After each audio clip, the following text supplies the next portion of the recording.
রাতের নামাজে কি স্বাদ। আপনি যদি না বুঝতে পারেন তাহলে আজকে পড়ুন, একাকি দরজা বন্ধ করে দেবেন, আধা ঘন্টা নামাজ পড়বেন, কোরআন তেলাওয়াত করবেন, লম্বা লম্বা দোয়া করবেন আল্লাহ তাআলার কাছে, যে কোনো দোয়া। আপনি জীবনে কত অপরাধ করেছেন, আপনি তো আল্লাহর রহমত এবং ক্ষমা চেয়ে বড় অপরাধ করতে পারেন নাই। আপনি তো আল্লাহ সুবহানাহু ওয়া তাআলা এর ক্ষমার চেয়ে বড় গুনাহগার আপনি হতে পারবেন না। এই জন্য রাসূল সাল্লাল্লাহু আলাইহি ওয়াসাল্লাম বলেছেন, আল্লাহ তাআলা বলেন, হে বান্দা, তুমি যদি গোটা পৃথিবী এবং আকাশ জুড়ে গুনাহ নিয়ে আমার কাছে আসো, আমি তার চেয়ে বড় ক্ষমা নিয়ে তোমার কাছে আসবো। তুমি কেউ আমাকে বলো, আল্লাহ আমাকে ক্ষমা করে দাও, আল্লাহকে বলেন, চোখের দুই ফোঁটা পানি ফেলে আল্লাহকে বলেন, আল্লাহ তুমি আমার অতীতের গুনাহগুলো মাফ করে দাও, আমাকে একটা পরিচ্ছন্ন জীবন যাপন করার তৌফিক দাও। ফোঁটা পানি ফেলে আল্লাহকে বলেন, আল্লাহ তুমি আমার অতীতের গুনাহগুলো মাফ করে দাও, আমাকে একটা পরিচ্ছন্ন জীবন যাপন করার তৌফিক দাও। আপনি যদি দুনিয়াতে জান্নাতকে ফিল না করেন, আখিরাতে জান্নাত আপনি কোনোদিনই পাবেন না। দুনিয়াতে জান্নাত কোথায় জানেন? একাকী আল্লাহ সুবহানাহু ওয়া তাআলার সামনে দাঁড়ানোর মধ্যে, আল্লাহ সুবহানাহু ওয়া তাআলার সামনে দুহাত ধরে নির্জনে আল্লাহ তাআলার কাছে কাঁদার মধ্যে, চোখের পানি কেবল আল্লাহ তাআলার জন্য ফেলার মধ্যে, আল্লাহর কিতাব পড়ে একটু কন্টেম্পলেশন, একটু গভীরভাবে চিন্তার মধ্যেই দুনিয়ার জান্নাত রয়েছে। If you cannot feel the paradise in this world, then you will not be able to feel the paradise in the hereafter. এই দুনিয়াতে আপনি প্যারাডাইস ফিল না করলে আখিরাতে কেমনে ফিল করবেন? দুনিয়াতে প্যারাডাইস ফিল করা হচ্ছে আল খালওয়াতু মা আল্লাহ, আল্লাহ তাআলার কাছে, আল্লাহ সুবহানাহু ওয়া তাআলার প্রার্থনার মধ্যে দোয়া। এটা এমন একটা ঔষধ, জানেন, এটা আমাদের অস্ত্র। মুসলমানরা কেবলমাত্র অন্য অস্ত্র দিয়ে যুদ্ধ করে না, তারা দোয়ার অস্ত্র দিয়ে যুদ্ধ করে। আপনি শয়তানকে পরাজিত করতে চান, দোয়া। আপনার জীবনে কোনো বিপদ আছে, দোয়ার মাধ্যমে আপনি সেই বিপদ থেকে উদ্ধার হতে পারেন। অতএব দোয়া করুন, এবং যে কোনো একটা দোয়া কমপক্ষে মুখস্থ করুন। এই দোয়াটা আল্লাহর কাছে করুন, ইস্তেগফার করুন। এই দোয়া যেমন আল্লাহুম্মা ইন্নাকা আফুউন তুহিব্বুল আফওয়া ফা'ফু আননি। আপনি এর মধ্যে ইস্তেগফার, আপনি বলবেন এর মধ্যে কেবল ক্ষমা আছে। হ্যাঁ, আপনি ক্ষমা চাইলে কি হবে জানেন? আপনি ক্ষমা চাইলে আল্লাহ তাআলা আপনার সবকিছু বারাকা দিয়ে পূর্ণ করে দেবেন। আপনি ক্ষমা চাইলে আল্লাহ তাআলা আপনার অতীতের গুনাহগুলো মাফ করে দেবেন।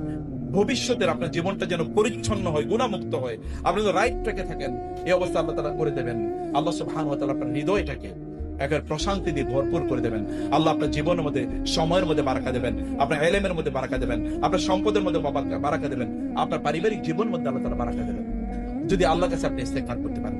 আপনি হতে পারে বলতে পারেন আপনি বড় বড় আরবি দোয়া পারেন না, নো প্রবলেম, আল্লাহ তাআলা সকল ভাষা জানেন। আপনি ভাঙ্গা ভাঙ্গা ব্রোকেন ল্যাঙ্গুয়েজে আল্লাহকে বলেন, আল্লাহ আপনার কাপা হৃদয়ের অথবা কাপা স্বরের কথাগুলো শুনুন এবং মনোযোগ দিয়ে কান পেতে তিনি শোনেন, এবং তিনি বলেন, আমার বান্দা, তুমি আমার কাছে ফিরে এসে চাও, তুমি যা চাও আমি তোমাকে তাই করব। আপনি কত বড় গুনাহ করবেন, যত বড় গুনাহগার তিনি যদি আল্লাহর কাছে ফিরে আসেন, তিনি আল্লাহ তত ভালোবাসার পাত্রে পরিণত হন। দেখেন ওমরের কথা রাদিয়াল্লাহু তাআলা আনহু, একবার চিন্তা করে দেখেন, ওমর রাদিয়াল্লাহু তাআলা আনহু রাসূলকে হত্যা করতে গিয়ে তিনি উম্মার শ্রেষ্ঠতম দ্বিতীয় ব্যক্তিতে পরিণত হয়ে গেছেন। ইউ ক্যান বিকাম, আপনি সেরকম হতেই পারেন। আপনি যখন আল্লাহ সুবহানাহু ওয়া তাআলার কাছে আত্মসমর্পণের জন্য আপনার মাথাটাকে ঝুঁকিয়ে দেবেন, আল্লাহ তাআলা মানব জাতির কাছে আপনার মাথাকে তুলে ধরবেন। যত আপনি মান তাওয়াদা লিল্লাহি রাফা'হুল্লাহ, কেউ যদি আল্লাহর জন্য তার মাথাকে অবনত করে দেয়, আল্লাহ সুবহানাহু ওয়া তাআলা সৃষ্টি কুলের কাছে তার মাথাকে উন্নত করে দেন। আফামান ইয়ামশি মুকিব্বান আলা ওয়াজহি আহদা আম্মান ইয়ামশি সাওয়িয়ান আলা সিরাতিন মুস্তাকিম।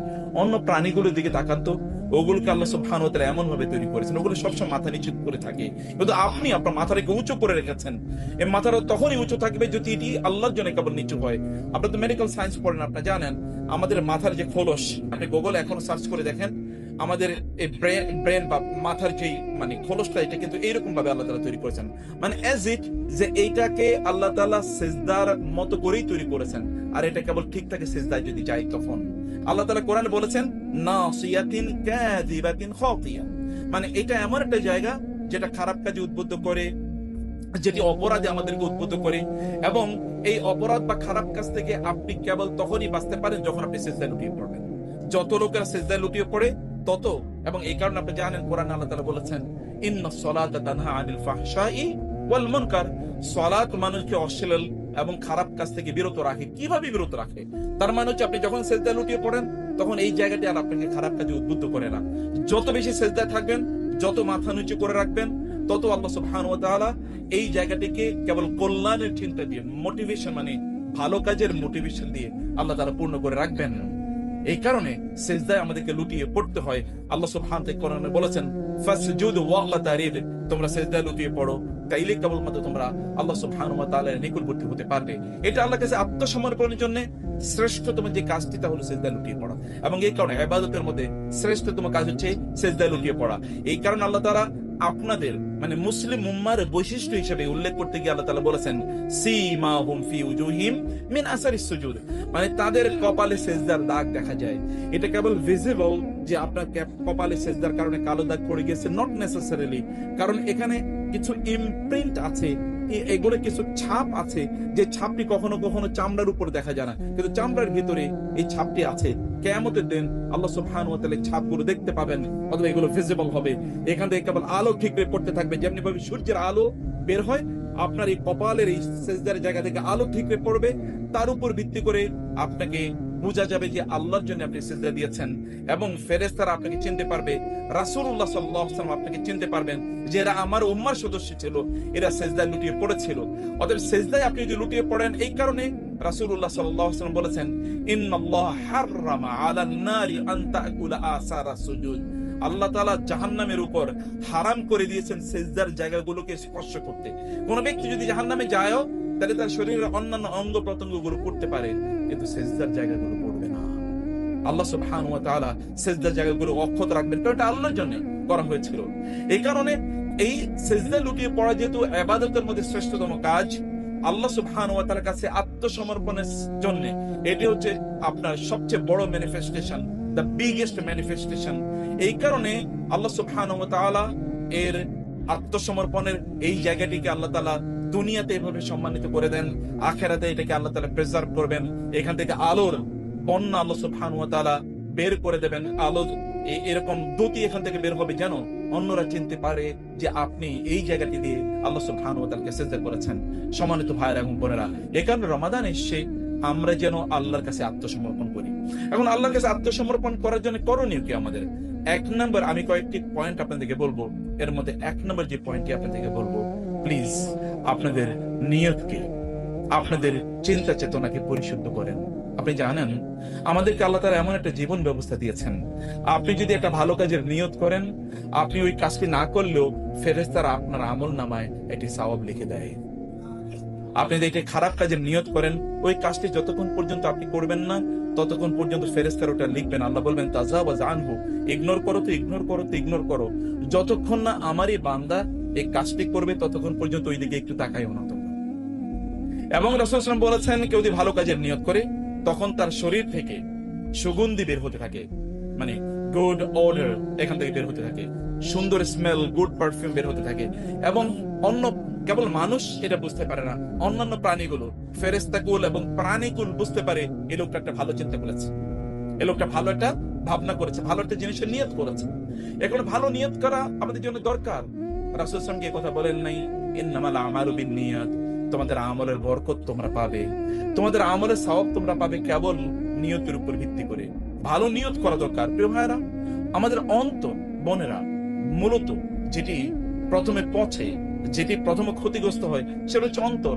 এবং শয়তানও কিন্তু ওয়াসওয়াসা দেয় অন্তরে, আল্লাযী ইউওয়াসওয়িসু ফি সুদুরিন নাস ফি কুলুবিহিম মারাদুন ফাযাদাহুমুল্লাহু মারাদা। আল্লাহ তাআলা বলেছেন মানুষের রোগ মূলত অন্তরে, ইন্নাহা লা তা'মাল আবসার ওয়ালাকিন তা'মাল কুলুবুল্লাতী ফিস সুদুর। আল্লাহ তাআলা বলেছেন মানুষের চোখ অন্ধ হয় না, মূলত অন্ধ হয় মানুষের অন্তর, এবং পচেও মূলত অন্তর। আল্লাহ সুবহানাহু ওয়া তাআলা এই অন্তরকে যেন ওয়া নাফসি ওয়া মা সাওয়াহা ফাআলহামাহা ফুজুরাহা ওয়া তাকওয়াহা, আল্লাহ তাআলা বলেছেন নফসের এই অন্তরে আল্লাহ তাআলা শপথ করে বলেছেন ফাআলহামাহা ফুজুরাহা ওয়া তাকওয়াহা, এই অন্তরের মধ্যে আমি দুই ধরনের ইন্সপিরেশন প্রদান করেছি, এটা হচ্ছে ভালো আর এটা হচ্ছে মন্দ। অতএব তুমি কোনটাকে গ্রহণ করবে, কোনটাকে তুমি প্রমোট করবে, কোনটাকে তুমি এগিয়ে নিয়ে যাবে, এটা তোমার দেখা, এটা তোমার ইস্যু। এটাকে চাষ করতে হয়। যেমনি ভাবে একজন কৃষক তিনি তার বীজগুলো মাটিতে বপন করেই কেবলমাত্র ক্ষান্ত থাকেন না, এটাকে তিনি চাষাবাদ করেন, এখানে ওয়াটারিং পানি তিনি প্রদান করেন, আগাছা দূর করেন, যেমনি ভাবে তিনি এটা টেক কেয়ার করেন, এখানে চারিদিকে তিনি ফেন্সিং প্রদান করেন যেন কোনো প্রাণী বা অন্য কোনো জন্তু যেন এসে এটাকে না খেয়ে ফেলে। ঠিক তেমনি ভাবে আপনার সুন্দর ভাবনাগুলোকে আপনার প্রিজার্ভ করা দরকার, এগুলোকে নারিশ করা দরকার, এগুলোকে নার্সিং করা দরকার। এই নার্সিং কখন আসবে? যখন আপনি এখানে বীজ বপন। Planting is very important. Planting হচ্ছে একটা গুড, মানে এক ধরনের থট, গুড থট হচ্ছে প্ল্যান্টিং। এই গুড থট যদি আপনার কাছে না আসে, এটাকে যদি আপনি প্ল্যান্টিং না করে, তাহলে আপনি সামনে এগোতে পারবেন না। ভালো কাজের জন্য চিন্তা করা খুবই গুরুত্বপূর্ণ। এবং আল্লাহ সুবহানাহু ওয়া তাআলা কোরআনে বলেছেন আস-সাবিকুন আস-সাবিকুন উলাইকাল মুকাররাবুন ফি জান্নাতিন নাঈম সুল্লাতুম মিনাল আউয়ালিন ওয়া কালিলুম মিনাল আখিরিন। একদল লোক আল্লাহ সুবহানাহু ওয়া তাআলা বলেছেন তারা চিন্তা চেতনায় অন্যদের চেয়ে অনেক অনেক এগিয়ে। আমরা আমাদের যুবকদের বা আমাদের যুবতীদের বা আমাদের মুসলিম ইয়ুথ এর সবচেয়ে বড় প্রবলেম কি জানেন? আমাদের চিন্তা নাই, আমরা চিন্তার জায়গা থেকে খুবই দূরে আছি। মনে রাখবেন এই পৃথিবী তারাই নিয়ন্ত্রণ করে যারা চিন্তায় এগিয়ে। ভালো আইডিয়া ডেভেলপ করুন প্রিয় ভাইরা। এই রমাদান ভালো আইডিয়া ডেভেলপ করার জন্য একটা উত্তম জায়গা, এটা একটা উত্তম মাস, আমি বলবো একটা উত্তম ভূমি, একটা উত্তম জমিন চাষাবাদের জন্য। এবং এই জন্য করতে হবে কি 2 নম্বর যে কাজটি, তা হলো যে আপনি নির্জনতা কে আপনি তৈরি করুন। কিছু নির্জন সময় আপনার নিজের জন্য আপনি তৈরি করুন। আপনাদের পিতা ইব্রাহিম আলাইহিস সালাম তিনি কি করেছেন বলেন তো? তিনি আকাশের দিকে তাকিয়ে তিনি বলেছেন, চাঁদকে দেখে বলে, তিনি তারকাকে দেখে বলেছেন তারকাই বুঝি আমার রব, চাঁদকে দেখে বলেছেন চাঁদই বুঝি আমার রব, সূর্যকে দেখে বলেছেন সূর্য বুঝি আমার রব। আচ্ছা, গত 1 সপ্তাহে আপনারা আকাশের দিকে তাকিয়েছেন এরকম কয়েকজন হাত তোলেন তো। সুবহানাল্লাহ, বলে কি তো দেখি মিরাকেল। আমি ভাবছি একজনও হাত তুললেন। আকাশ আপনারা দেখতে পান নাকি? অবশ্য ময়মনসিংহ থেকে আকাশ দেখা যায়, কিন্তু ঢাকা শহর থেকে দেখা যায় না। ঢাকা শহর উপরে দেখালে শুধু ছাদ দেখা যায়, আরো কিছু দেখা যায়। আপনি রাস্তা থেকে উপরের দিকে তাকান, তাহলে দ্বিতীয়বার তাকাতে পারবেন না। মানে উপরে তাকালে দেখা যাবে যে ওইখানে অন্য কিছু দেখা যায়, সেদিকে আর দ্বিতীয়বার তাকানো যায়। বুঝতে পেরেছেন তো? এখন উপরের দিকে তো আমাদের তাকানোরই কোন সুযোগ নাই। আরবদের একটা সুবিধা কি জানেন? আরবদের উন্মুক্ত মরুভূমি, আকাশের দিকে তাকিয়ে তার ওয়াও এত সুন্দর আকাশ, বিশাল আকাশ, বিশাল আকাশের দিকে তাকিয়ে তাদের মনগুলো এরকম বিশাল হয়ে যেত। আমরা তো আকাশের দিকে তাকানোর সময় পাই না। আমি আপনাদেরকে বলবো মাঝে মাঝে আকাশের দিকে তাকাবেন, দেখবেন হৃদয়টা প্রশস্ত হবে, মনটা ভালো হয়ে যাবে, এবং আপনি তখন এই সৃষ্টির বিশালত্ব বুঝতে পারবেন। তখন সংকীর্ণতা থেকে আপনি বাঁচতে পারবেন। ওয়াইজাস ইরাম আফালা ইয়ানজুরুনা ইলাল ইবিলি কাইফা খুলিকাত ওয়া ইলাস সামাই কাইফা রুফিয়াত। আল্লাহ কি বলেন নাই তারা কি আসমানের দিকে তাকাবে না? তারা কি একবার ভাববে না? তারা কি একবার দেখবে না? এই চিন্তার জন্য আপনাকে সময় লাগবে ভাইয়েরা আমার, বোনেরা আমার। এই সময় কই? চিন্তা করার জন্য নির্জনে যেতে হবে। একটা নির্জন কাজ করেন প্লিজ, কিছু নির্জনে আপনার থাকেন। এবং আমি আপনাদেরকে বলবো ঘরের দরজাটা বন্ধ করেন। 10 মিনিট, 15 মিনিট, 20 মিনিট, আধা ঘন্টা সবকিছু মোবাইল সুইচ অফ থাকবে, কোনো নোটিফিকেশন যেন না আসে, কোনো ফোন দরকার নাই। আধা ঘন্টা আপনি চিন্তা করেন, কেবল চোখটাকে বন্ধ করেন, এবার ভাবেন যে আমি কে, আমি কোত্থেকে আসলাম, কেন আসলাম, আমি করছি কি। আমি তো জীবনের ভুলগুলো চিন্তা করার সময় পাই না। এত কোলাহল, চারিদিকে কেবল কোলাহল। আপনি তো নামাজের মধ্যে ঠিক মতো নামাজ পড়তে পারেন না, কারণ নামাজের মধ্যে আপনার নোটিফিকেশন আসে। আমি বলছি আপনি আসমানের দিকে তাকান। আল্লাহ কি কথা বলেন না আফালা ইয়ানজুরুনা ইলাল ইবিলি কাইফা খুলিকাত? আল্লাহ কি বলেন না ইন্না ফি খালকিস সামাওয়াতি ওয়াল আরদি ওয়া ইখতিলাফিল লাইলি ওয়ান নাহারি লাআয়াতিন লিউলিল আলবাব? যাদের জ্ঞান আছে, যাদের বিবেক আছে, যাদের চিন্তা আছে, যারা একটু ভাবে, তাদের জন্য এখানে অনেক অনেক নিদর্শন আছে। আমরা এখন আল্লাহ সুবহানাহু ওয়া তাআলা এর মুজিজা আমার নিজের জীবনে দেখতে চাই, যে আমি আল্লাহর প্রতি বিশ্বাস করব যদি আল্লাহ তাআলা বাংলাদেশের প্রেসিডেন্ট আমার বানিয়ে দেন। মানে ভাবটা এরকম, আল্লাহ আমার প্রাইম মিনিস্টার বানায় দেখ, তাহলে তো আমি তার প্রতি বিশ্বাস করি। তিনি আমার প্রাইম মিনিস্টার বানান না কেন? আমি কেবল এইরকম মুজিজা কামনা করি। কিন্তু এই বিশাল আকাশের দিকে তাকিয়ে আমি একবারও চিন্তা করি না, এই যে সূর্য এই প্রায় 15 কোটি মাইল মানে কিলোমিটার দূর থেকে যে আমাদেরকে আলো দিয়ে যাচ্ছে, এই সূর্য এত দূর থেকে আলো দিচ্ছে, এবং সেই আলোই পৃথিবীকে কিভাবে এবং কত মানে প্রিসাইজলি আলো দিয়ে যাচ্ছে। 1 সেকেন্ডও কিন্তু কম বেশ হচ্ছে না। কে এটাকে এভাবে মানে করলো যে পৃথিবীর চারিদিকে এটা ঘুরছে 24 ঘন্টায়? যদি এরকম না করতো তাহলে তো পৃথিবীর একটা অংশ তামা হয়ে যেত, আরেকটা অংশ বরফে পরিণত হতো। কে করলো? আপনি তো এদিকে তাকালে আপনি আল্লাহকে খুঁজে পেতে পারেন, কিন্তু সেদিকে আপনি তাকান না। অথবা আপনি যে বায়োলজি পড়েন, আপনার আপনি চোখের দিকে তাকান তো কেই চোখের মধ্যে একটা গোটা ইউনিভার্স তৈরি করে দিয়েছে, কানের মধ্যে একটা ইউনিভার্স তৈরি করে দিয়েছে। চিন্তা আমরা করার কোনো সময়ই নাই। নির্জনতা ইজ ভেরি ইম্পর্টেন্ট। নির্জন, solitary time is very important for your ultimate development, your growth, আপনার নিজের উন্নয়নের জন্য, আপনার পিউরিফিকেশনের জন্য, আপনার চিন্তা চেতনার জন্য। আপনাকে অবশ্যই এই কাজটি আপনাকে করতে হবে। আপনাকে চিন্তা করতে হবে। চিন্তার জন্য আপনাকে নির্জন কিছু সময় কাটাতে হবে। যেমন রমাদান আমাদের জন্য কি? রমাদান এটা হচ্ছে এতেকাফের রমাদান, কিন্তু আমরা এটাকে এতেকাফের রমাদান না বানিয়ে এটাকে ইতিকাফ বানিয়ে দিয়েছি। মানে Ramadan is not for fasting, it is for feasting. কারণ রমাদান ইফতার পার্টি, সাহারি পার্টি, ইফতার নাইট, সাহারি নাইট, খাওয়ারে 30 আইটেমের কোনো খাবার আমাদের ডাইনিং টেবিলে নাই। কেন এতগুলো ইফতারের আইটেম নাই? এগুলোই তো আমাদের একটা মাথা ব্যথার কারণ। আচ্ছা বলেন তো রাসূল সাল্লাল্লাহু আলাইহি ওয়াসাল্লামের রমাদানে তার খাবারের আইটেম কি ছিল, ইফতারে তার আইটেম কি ছিল? আপনি তো জানেন। ইফতারের আইটেমে তার কি ছিল বলেন তো? খেজুর। আর কি? আল আসওয়াদান, দুটো কালো জিনিস, একটা হলো পানি, একটা হলো খেজুর। কিন্তু আপনার এত ইফতারের আইটেম কেন লাগে? এত ইফতার খেতে খেতে তারপরে কি ও, আর এবার বিশাল মানে ঢেকুর আসতেছে, হাই আসতেছে, এখন আপনি ক্লান্ত ঘুমিয়ে পড়ছেন, না মাগরিব না এশা না তারাবি কোনো কিছুই নাই। যখন ঘুম থেকে উঠে তখন দেখেন অলরেডি সূর্য উঠে গেছে। এমন খাওয়া খেয়েছে, এমন খাবার খেয়েছে, এক লোক এত মানে ব্যাপক পরিমাণ খেয়েছে, খেয়ে রাস্তায় পড়ে গিয়েছে, সে আর হাঁটতে পারছে না। তো আরেক লোক পাশে দিয়ে যাচ্ছিল, বলে কি ব্যাপার? বলে একটু খেয়ে বেশি খেয়েছি তো এখন হাঁটতে পারছি না। বলে তাহলে আপনাকে হজমের জন্য একটা ট্যাবলেট খাওয়াই দেই। বলি আমি ট্যাবলেট খাইতে পারলে তো আর এক লোকমা ভাতই খেতাম। ট্যাবলেট খাওয়ার জায়গা থাকলে তো আর এক লোকমা ভাত খেতাম। তো আমাদের কেবল খাবার হচ্ছে আমাদের জিনিস, কিন্তু খাদ্য তো সত্যিকার অর্থে আমাদের স্পিরিচুয়াল ডেভেলপমেন্টের জন্য বিশাল বড় বাধা, বিশাল বড় বাধা। আপনার শরীরে দুটো অংশ আছে, একটা তো আপনারা নিজেরাই নিয়ে আপনার কথা বলেন। শরীরের উপরের অংশ যদি আপনি পূর্ণ রাখতে চান, তাহলে নিচের অংশ রেখে আপনার খালি রাখতে হবে। আর নিচের অংশ যদি খালি রাখেন, তাহলে উপর অংশ অপূর্ণ থাকবে, অর্থাৎ পেট। যদি আপনি খালি রাখেন, তাহলে আপনার ব্রেন পূর্ণ থাকবে। কারণ আপনার পেটে যে খাবার আছে, এটাকে আসলে প্রক্রিয়াজাত করার জন্য ব্রেনের ফাংশনিং আছে। তখন ব্রেন অন্য কাজ করবে কখন? যেহেতু আর জ্ঞান নিয়ে চর্চা করতে পারছে না, ওইটা নিয়ে তার অনেক সময় বেশি সময় অ্যাবজর্ব থাকা লাগে। সে কারণে আপনার ব্রেনটাকে আপনি একটু সময় দেন, চিন্তা করার জন্য একটু সময় দেন, কাজ করার জন্য সময় দেন। প্রিয় বোনেরা ভাইরা, তাহাজ্জুদ আমাদের জন্য কেন এতটা গুরুত্বপূর্ণ? কারণ তখন নির্জন, তখন আর কেউ দেখে না, তখন আর কোনো কিছু আপনার মাথায় নাই। এই নির্জনতা আমাদের তৈরি করা দরকার। এই নির্জনতা, এর সাথে আপনি সময় কিছু তৈরি করেন, সব কিছুকে অফ করে দেন, বন্ধু বান্ধবের সাথে। এমনকি আপনারা জানেন তো, কিয়ামতের সময় যখন দাজ্জাল আসবে, দাজ্জালের সময় রাসূল সাল্লাল্লাহু আলাইহি ওয়াসাল্লাম বলেছেন, দাজ্জাল এই গোটা পৃথিবীকে সায়েন্স, টেকনোলজি এবং আপনার কি বলে উন্নয়ন, এমনকি সম্পদ, কারণ একেবারে জমিনের সম্পদগুলো সব উপরে ভেসে আসবে, এইরকম দেখবে। মানে এত ব্যাপক পরিমাণ, আপনি যেদিকে তাকাবেন সেদিকে কেবল সম্পদ সম্পদ সম্পদ।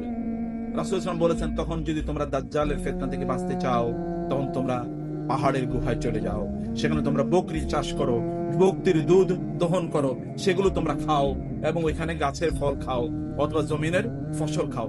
এভাবে তোমরা নির্জন হয়ে যাও, একাকী হয়ে যাও, আলাদা হয়ে যাও। নির্জনতা ইজ ভেরি ইম্পর্টেন্ট, এটা খুবই গুরুত্বপূর্ণ। আপনাকে এরকম একটা নির্জনতা তৈরি করা দরকার। ইতিকাফে কিন্তু এই নির্জনতাই হয়। এবং ইতিকাফ রাসূল সাল্লাল্লাহু আলাইহি ওয়াসাল্লাম তার গোটা জীবনে কি পরিমাণ ইতিকাফ করেছেন, দ্বিতীয় হিজরি সালে তার উপর মানে মুসলিম উম্মার উপর আপনার সিয়াম, রোজা ফরজ হয়। এরপর থেকে তিনি কোনোদিন ইতিকাফ বন্ধ করেন নাই, একবার তিনি ইতিকাফ করতে পারেন নাই। কারণ এটা হচ্ছে আপনার রমাদান মাসে, আপনি জানেন যে মক্কা বিজয় হয়েছে, এই বছর তিনি ইতিকাফ করতে পারেন নাই। এর পরের বছর রাসূল সাল্লাল্লাহু আলাইহি ওয়াসাল্লাম 20 দিন ইতিকাফ করেছেন। আপনি ইতিকাফ করেন, আমি আপনাদেরকে বলবো যে, এখন আপনারা বলবেন যে আমাদের জন্য ইতিকাফ করা ইজ ভেরি ডিফিকাল্ট, কারণ পড়াশোনার এত pressure. Yes, I admit it, I acknowledge it. কিন্তু 2 দিনের জন্য, 3 দিনের জন্য করেন, 1 দিনের জন্য করেন, কমপক্ষে একটা রাত করেন, একটা রাত করেন ইতিকাফ, মসজিদে চলে যান, সবকিছু বন্ধ করে দেবেন। কেবল তখন আপনি চিন্তা করবেন, আপনি আল্লাহকে নিয়ে চিন্তা করেন, আল্লাহর সৃষ্টি নিয়ে চিন্তা করেন, নিজের সৃষ্টি নিয়ে চিন্তা করেন, নিজের অতীত নিয়ে চিন্তা করেন, নিজের ভবিষ্যৎ নিয়ে চিন্তা করেন, রোড ম্যাপ তৈরি করেন। আপনি সমাজের জন্য আপনি করবেন কি? সমাজের জন্য আপনার বা আপনার উম্মার জন্য, আপনার জাতির জন্য, এই দেশের জন্য আপনি করণীয় কি, এরকম কিছু একটা প্ল্যান করেন। And you will see that obviously it will guide the rest of your life.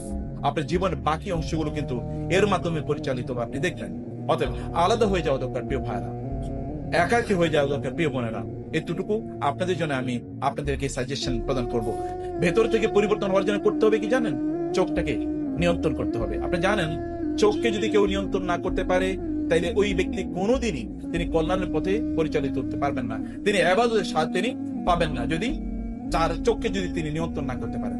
চোখকে আপনি নিয়ন্ত্রণ করতে পারলে আপনি ইবাদতের স্বাদ পাবেন। চোখকে নিয়ন্ত্রণ করতে পারলে আপনি পরিশুদ্ধ চরিত্রের অধিকারী হতে পারবেন, যেটি ইউসুফ আলাইহিস সালাম গল্প আপনারা জানেন, কিভাবে এত পরিশুদ্ধ জীবনের অধিকারী তিনি হয়েছেন, চরিত্রের অধিকারী হয়েছেন।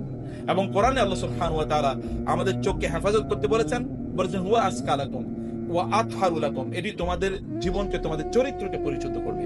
চোখটাকে হেফাজত করুন, সোশ্যাল মিডিয়া থেকে হেফাজত করুন, অন্য হারাম মানে গায়রে মাহরামের দিকে তাকানো থেকে হেফাজত করুন। মানে যেই দিকে তাকানো আপনার জন্য নিষিদ্ধ, এগুলো থেকে আপনি নিজকে যদি হেফাজত করেন, তাহলে আপনার চোখ, যখন চোখের সাথে আপনার অন্তরের মানে কানেকশন আছে, তাইলে কেবল আপনার অন্তরটা পরিশুদ্ধ হয়ে যাবে ইনশাআল্লাহ।